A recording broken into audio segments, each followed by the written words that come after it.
Check it out, listen up, find out what it is all about. Baby, get ready. Welcome, this is the Matthew Bronson Show, Ogden, Utah edition for KUPR 99.9 on the FM dial, the Matthew Bronson Show, and ABQLive.tv. We are with I'm going to say a world-famous musician. Is that fair to say? I think it's very nice of you to say that.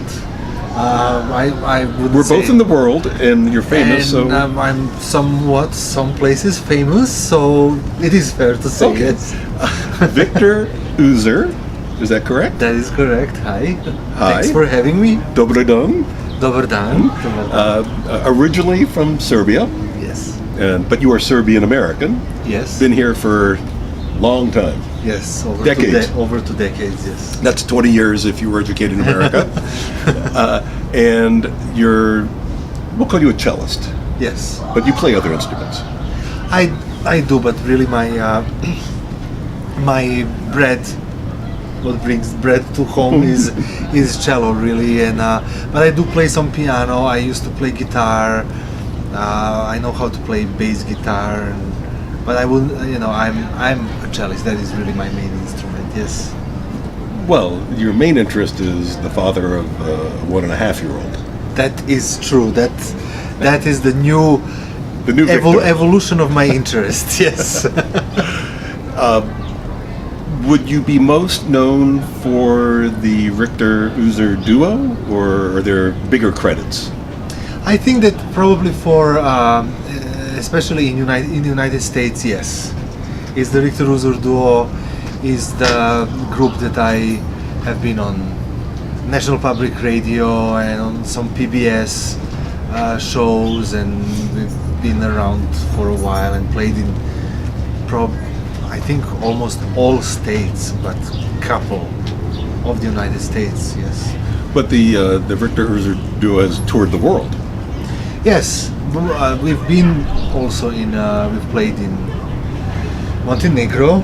Brad also played in Germany. We've played in a few other places, but really our main career was in the United States. Yes. But you're also on staff at Weber University. Yes. Why do I want to call it Weber? No, but Weber is because I don't know. It should be Weber, right? Like a composer, Weber. But I think there was some. The county is called Weber County here. That would That's why the university.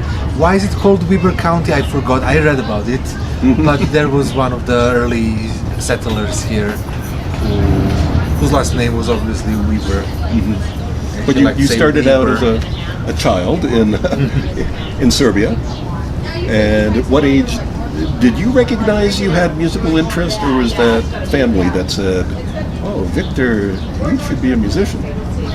Well, it was in the family. My father is mechanical engineer, but he was part of the band in my little town where I'm from. There was kind of a famous local band. My father played rhythm guitar and was a singer.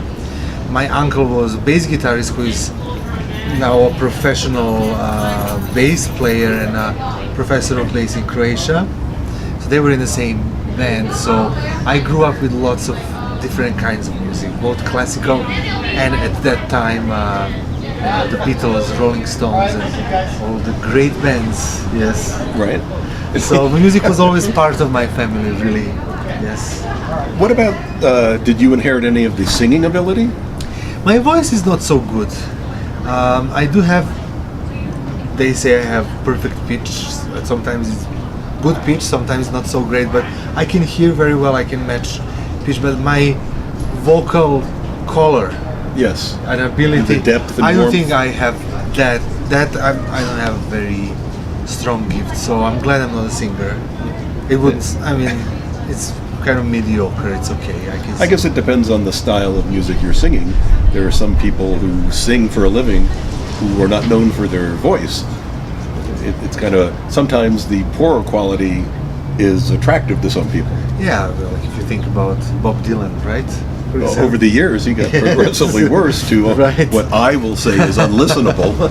You compare Bob Dylan and Robert Plant. Yes. No, but I never singing was never my. I love songs. I know a lot of songs. I can sing with the guitar, but it was never my. I'm more of an instrumentalist for sure. Right. And when you discovered your interest in music and started playing, did you know, oh, I want to play this instrument, I want to play that instrument? Well, we had piano at home, and I started with piano lessons. And when I was 12, because of the school that was nearby, which was a boarding type strings school for gifted children from former Yugoslavia that they would recruit, I started playing cello at the age of 12 by recommendation of my uncle. Okay. And then soon after, almost immediately, fell in love with it and made progress and went on to study in Moscow. Now, Serbia, Yugoslavia at that time, I'm going to assume that it was like many parts of the world where it's no middle class, either the haves and the have-nots. So to be able to have your parents afford music lessons or go to a local private school, were you upper class? Did you live in the palace with Milosevic? Milosevic came to the power in Serbia when I left to Moscow.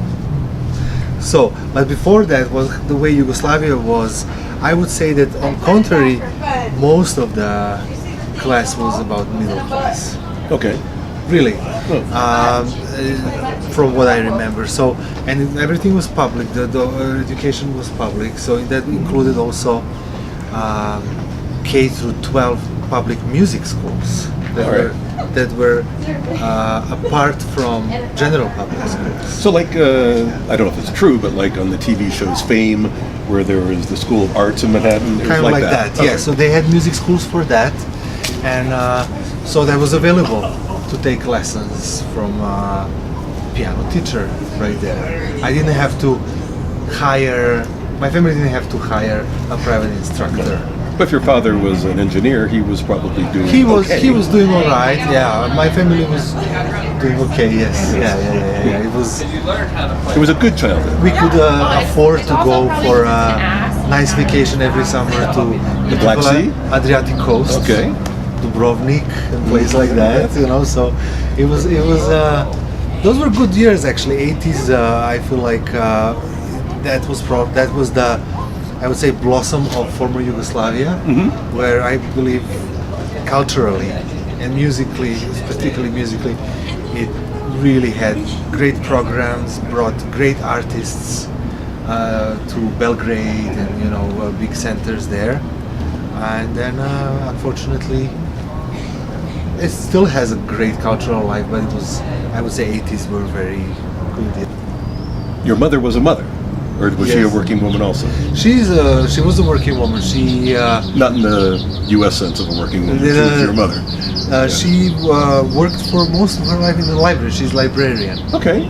But she also has a degree to be a public school teacher. My grandmother was a professor of physical education, and uncle went into music, and father was engineer. So physical education teacher. You played a lot of soccer, European football. Yeah, so we lived in a building that was designed for professors to the school that actually was college for teachers, like teachers' college, and everything was in this very nice area where they had a soccer field, a volleyball field, a lot of little things for sports. So that was my play yard, and I could always go and see her when she was teaching in a gymnastics room. Right. Brothers, sisters? I have a sister. She's 10 years younger than me, and she graduated as a violinist from Belgrade Academy of Music, but now she's still in music. She's a techno producer, music producer. Techno music? Yes, and she also works she has her own company where she runs a business where she hires actors to do synchronizations for Pixar and Disney for the region. So everything that speaks Serbo-Croatian, Mm-hmm. she dubs those cartoons for kids. So, other than yourself, not in politics but in arts, who's the most famous person from Serbia? Well, for me right now, I actually got to see him and I got his autograph, is Novak Djokovic. Novak Djokovic. World number one tennis player and one of the greatest players of all times. You know, there is this contest: who is it going to be, Federer, Nadal, or Djokovic? Djokovic is kind of number 3, but 15 Grand Slams. That's from a lot. small country like that. I really think that. So he's been real inspiration to Serbian nation. But of course, if you think about one single person, it's not Gavrilo Princip who assassinated Prince Ferdinand in Sarajevo to start the First World War, but it is Nikola Tesla, who is probably the Serbian. greatest Serbian. Yeah. Wow. Yes. So, being a Serbian national, do you have access to some of Tesla's secret files, or? Well, I saw some documentaries here in the U.S. Americans trying to access them in Serbia. That was fun, but I think they have some stuff in Serbia. I don't know. I never. Never went to the Tesla museum? I'm just proud that there is a very successful American car company named after him that has electric car. You know, that's great. Yeah. And the Yugo, of course. Of course. That was not so successful for a while, till they all fell apart. Yes. You can probably buy one on an auction for almost like a DeLorean. I really would. Those are actually they're really good handling cars. Mm-hmm. But comparing to the luxury of American cars. Well, as But they're long as you little don't hit Fiats. anything. They're little Fiats. They're little Italian designed Fiats. Yeah. Right. But the Yugo, that's part of a cult. Yes. Although you don't even see them restored being driven around. No, I think they're forgotten in the United States. I actually saw one in New Mexico. Really? When I Of all was places. we were touring with Brad, and I think it was Carlsbad. Carlsbad, yes. Further, right? You go Mhm. further east, Yes. and suddenly I see Yugo, and I took a picture, and it's actually on our website. I posted on the blog. New Mexico is interesting because we're not local to New Mexico, we're Easterners, but the density of old classic cars, the way you expect to see them in Cuba, there's a big embracing of those types of cars in Albuquerque and Santa Fe, and you see them. People drive them around like it's their regular car, That is and nice. it's really fun. I like cars actually. I'm not a car guy. I was more of into cars, but now I have Family. a little daughter. Yes. Your priorities change. Yes. Yes. Speaking of buying things, as your career has progressed, have you gotten a more and more expensive cello? Did we say that you play cello? No, I love talking about other things, and I think it's very much fun to talk to you. You're a really good interviewer. Thank you. So That's why I make the big bucks. but I really think that no, it's an ongoing process. But I've made some progress. Yes, from cello that I started with when I was a kid, that was bought by my family. It was an old German manufactured cello, to getting a more modern Italian instrument, and now playing on an older Italian, but still trying to build budget to be able to get 18th century Italian cello, which are just these are antiques that unfortunately have amazing sound. So they. But unlike cars, as they are antiques, they need a lot of service. My experience from speaking with a lot of musicians, is that they don't really need new shocks and a new front end.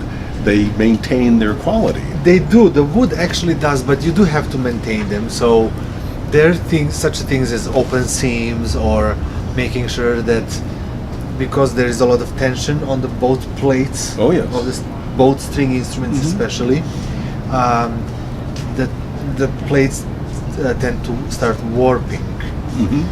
But that's how you get cracks, and once you start getting cracks in those plates, they become worse and they lose value. So you have to correct those things from time to time, especially if you play actively. I noticed from some of your YouTubes that I've seen, and this is just my ignorance of cello players, but the middle piece that comes out the bottom, what is that called? End pin. End pin. End pin. It might be the camera angle, but it appears that your end pin is longer than other people. Is that just because of your height? It is the height, and there are different kinds of end pins. So if you want to hold your cello higher, like Rostropovich, for example, this started with the French cellist Paul Tortelier, who invented a curved end pin, which actually reduces the amount of weight on your body, so it doesn't push you back. So having a straight one maybe has a little more pressure on you, so it's not so good for your back. You have to kind of, I'm very slouched. This is what cellists are. Well, we were speaking earlier about being successful, and why is one musician worth $10 an hour and one is worth $10,000 an hour. Maybe your success will be inventing the Uzur end pin. I have not. Amazon. Could be. Yeah, the people have great ideas, but this is kind of an old art, and you can't reinvent the wheel, right? And so this is kind of with a violin family. They're designed to resonate and project sound and be played in a specific way, and that art is still new art, but it goes very far back, right? So when the instrument started evolving, when for example the tension was lower, let's put it that way, the cello was held without the end pin. There was no end pin. Just held with so they knees? would just hold with knees and held much lower, but then the venues were smaller, and the tension of the instrument was lower, so they had gut strings, not metallic strings. As the venues started growing larger, audiences, you needed to project more sound, so this is all a result of that. Larger orchestration, bigger piano. Right. Piano evolved to a 9-foot Steinway from a harpsichord, from a clavichord, from those little ones, right? So that is why end pin now. That is why. So of course the technique also evolved, but I don't know where it will go. There is some evolution for sure, but I don't think it will go much further. Well, you know how people are purists now. They're going back to vinyl and very expensive amplifiers with tubes and all that. Right. Are pure artists like yourself, are you making your own gut strings? No, I like to buy the strings from Denmark. They make very good ones. What makes the Denmark string I don't better? know. They started this tradition. They have Larsen strings and Jargar strings. Germans have, and there's these brands. They've been there for a long time. So, of course, they have the technology. Just like any company that has a long-lasting technology, they make good strings. So about your instrument, we have met through Placitas Artist Series. We've been fortunate to meet a lot of amazing string players, and it's not unusual. I'm thinking of one gentleman who, violinist.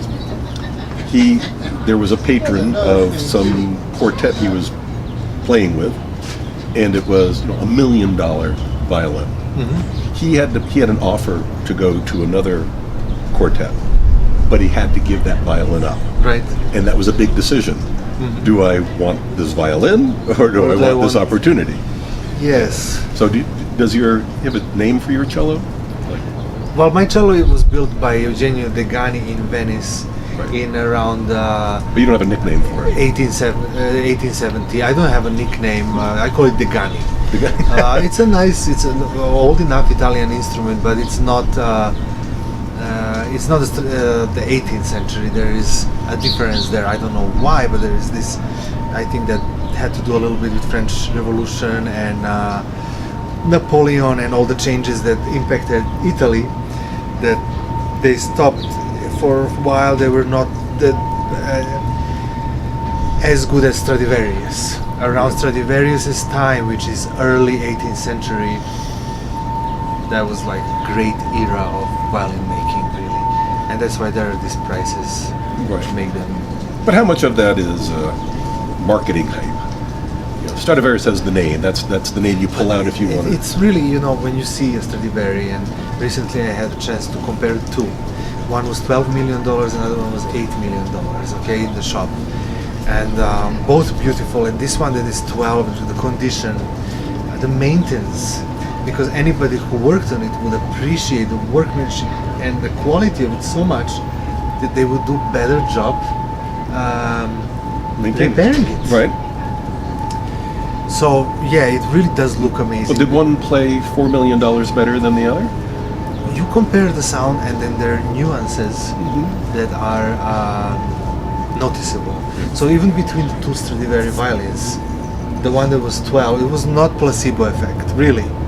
And okay, play one, play the other one, I'm not looking, you can hear the difference. I as we spoke about at lunch, I had a very brief career playing violin, and I never progressed enough to be able to say this violin is better than this violin. But when I went from the leasing, I decided I was going to stick with it. If I should purchase it, a beginning one. Then picking out the bow. Right. They brought out 6 bows, same manufacturer, same model, and even with my inexperience, I could tell that that's the one I wanted. And my teacher who went with me said, yeah, that's the one. And I Yes. didn't realize the bow was almost as important as the instrument. It is, and then both are very personal, right? Bow is even more personal. This extends your fingers, your arm, and the bowed string instruments are right-handed instruments. Yes. You think it's the left. This is the voice. Isaac Stern said that, and I heard him say that when he was giving master class in Moscow. That this is the voice. The right hand is the voice. The left hand is the language. So bow is very important. Yes, and The one thing that the violin store couldn't sell me was talent. well, I don't know. I know talent is also something very, very subjective, and I think that it's important to put work in and not try to think about your own talent as much as possible. But in the sports world, golfers, years ago, I want to play like Tiger Woods. Do you have someone like that I want to play like so and so? I had, over, and even now I watch cellists, but I know as you grow older, you learn yourself. You know who you are. You accept yourself, right? When you're younger, you have this kind of idols that you go after. So for a while, it was. So yeah, we can use one more time. It was Rostropovich, then Shafran, Daniel Shafran, and all the great cellists. Really, you see something and then you try to copy. But are you at the point that you can go, I'm Viktor Uzur, I play like me? Yeah, and that includes. That doesn't mean I'm Viktor Uzur, I play like me, I'm so great. It also means I'm Viktor Uzur, I play pretty well, but I also know my minuses, and I'm not going to, feel so bad about it, but try and enjoy myself and do the best I can with what I know are perhaps my limitations. I think that's important. You always try to grow, but yeah. Now, being on staff at Weber University, and you spent a lot of time performing as the Viktor Uzur duo, and now, for various reasons, you're going to be hooking up with Carmelo de los Santos De Los Santos, yes. of Albuquerque fame. Yes. And you'll be coming in October of this year, 2019, Yes. to Albuquerque to perform for the Placitas Artist Series in concert with Carmelo, or Rest here for a second. Mr. Santos. And how did that relationship start? So- And also going from guitar, cello to violin, cello. So I already had an ensemble that was violin and cello, and the whole idea of digging into more popular genres and do classical arrangement of them while still preserving the flair of the style of, let's say, rock music, or but doing it in a well trained way and making it kind of into a virtuoso piece, I started with the violin and cello. With Brad Richter, that changed into a guitar and cello. Like I said, Brad was playing tuba and I'm playing sitar. We would still do something together and make some kind of... But violin and cello match very well. So I tend to think that that is a very good match of the two, both instruments. Right. And Carmelo and I met back at the University of Georgia in Athens, Georgia, back in 90s, and we've played together. We've also played in the same chamber orchestra back in Athens. And then since then, when we went each our own way, he got a job at the University of New Mexico. I'm at Weber State. Go Lobos. Yes, we would meet at different festivals. I've brought him here many times to my chamber music festival. We toured quite a bit in Brazil. We've played in different places in the United States. So we kept doing this, and he knows that recording of violin and cello pieces, but we also done a lot other repertoire that it would include a pianist or a violist, or play some other kinds of chamber music. But let's take like 30 seconds and to promote the October 20 Placitas Artist Series ARC, capital A, little r, little c, duo of Carmelo de los Santos and Viktor Uzur in Placitas. It's yours. To promote the concert. Yes. It is going to be absolutely amazing concert.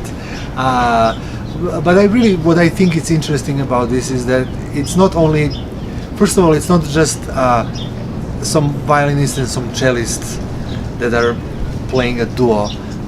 Carmelo and I have played a lot together.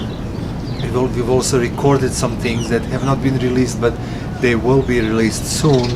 And we're also good friends, and so you can actually hear type of collaboration which reflects a good relationship and musicianship. So that's one thing. So it's unique that way that I think we have.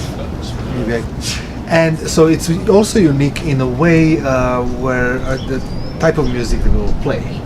So we will make our own arrangement of some popular pieces. We'll play Bach inventions on violin and cello, which sounds very different, but it was written for two voices. We'll play some Hungarian music, written specifically for violin and cello. We will also do arrangements of some popular songs in a very classical way. So you can hear long time classical music collaborators and virtuosos. They will do variety of program, so you can see different ways in which we will collaborate, really. So it's a unique repertoire. It's not only unique to hear two of us. So just to remind everybody, we are here in Ogden, Utah with Viktor Uzur of Weber University for now. We don't know what the future will bring. Yes, I really like it here. I appreciate it. You treat me very nicely, and we have very good music program here and good colleagues. Yes. Any students that you say keep an eye on this person in 5 years? They'll, who knows where they'll We be. do get talented students. They have to keep working hard, and we've had some star students that are now professionals or doing their doctorate somewhere in the United States, and Is music like other professions where you used to be able to get by with high school, and then 4 years, and then a master's, and now a PhD? Is that true in music also? Yes. Yeah. So for the October concert with Placitas Artist Series that you and Carmelo are coming to any parting words you want to leave for our Bukerkians, people from Albuquerque, Placitas? Well, I really, that's the Okay. So for the upcoming concert October 20th, my wedding anniversary. I appreciate you coming to perform for us. Congratulations. So that's October 20th at the Las Placitas Presbyterian Church, Arc Duo, Viktor Uzur and Carmelo Santos. Does he do Carmelo de los Santos, or does he? De los Santos. He does the De whole los thing. Santos, yes. When will you all be coming into town?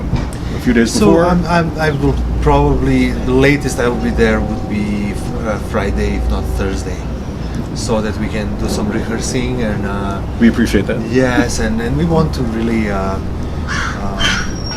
this is a program that's not that new for us, but we want to do a Refresh. good presentation. Yes, of course. And this is I believe second time I'll be back at the series. Right. And last time we really enjoyed it, Brad and I, and we were hosted so well. And I remember afterwards just talking to the audience members and sharing experiences. So we look forward to that really, and it really felt very nice to be there. So thanks for having me again. Yeah, I We really are so appreciate pleased that. now with Carmelo de los Santos. What's next for the Arc Duo, or just Victor? Yeah, well, we are going to pursue doing more things, possibly with Carmelo. I have a couple of things going on this summer in Brazil, in São Paulo. So I will be there at the festival, and I will play with the orchestra, a concerto. Then there are some concerts coming up next year. I have a chamber music festival that I run here in September, and we'll be doing a variety of things, including a cello choir. So I will have some of my interesting. former students come back and play together some cello music, just for cellos, yes. When you're in your car driving around, what do you listen to? Well, as the older I'm getting, I'm not listening as much, and especially as a teacher, you also get to hear a lot of playing, sometimes very nice playing, sometimes not so. So you want to rest your ears, especially if you still need to practice. Like a sorbet for the ears. Right. Well, yeah, the ears get tired, right? Yes. The nerve endings can get irritated, so you want them to calm down. But when I do listen to music, I like to listen to all sorts of music. I like to listen to popular music. Sometimes I listen to techno music or electronic music or some DJs or rock or good jazz. I like a little more maybe funky style jazz, like Herbie Hancock Right. from the 70s. I like that stuff. Yeah. When I drive, I love putting Herbie Hancock and the Headhunters. And Miles Davis, yes, of course. John Coltrane, Yes, all yes. the mainstays. I really like that. Yeah. Who do you think is the next up and coming jazz group or musician? I don't follow that Victor Hancock's much. getting a little old. Yes, Jacob Collier, I think is the name of this kid. He's an omni musician. He recently recorded an album called In My Room that was produced by Quincy Jones. And we know when Quincy Jones picks somebody up, but I really think the kid is very extremely talented. He's a superstar in the United States now, Right. and I think all over the world really. But worth checking out, I think. Super. Very gifted kid, yes. Well, thank you for taking time Thank out of your you. day with Thank a you. newborn Thank at you. home. Well, year and 7 months. So for the Matthew Bronson Show, road version, Ogden, Utah, Viktor Uzur coming to Placitas, October 20th at Las Placitas Presbyterian Church with the Arc Duo, with of course Carmelo, local boy, local now, at University of New Mexico, Carmelo de los Santos. Thank you very much. Thank you for having me, and see you soon.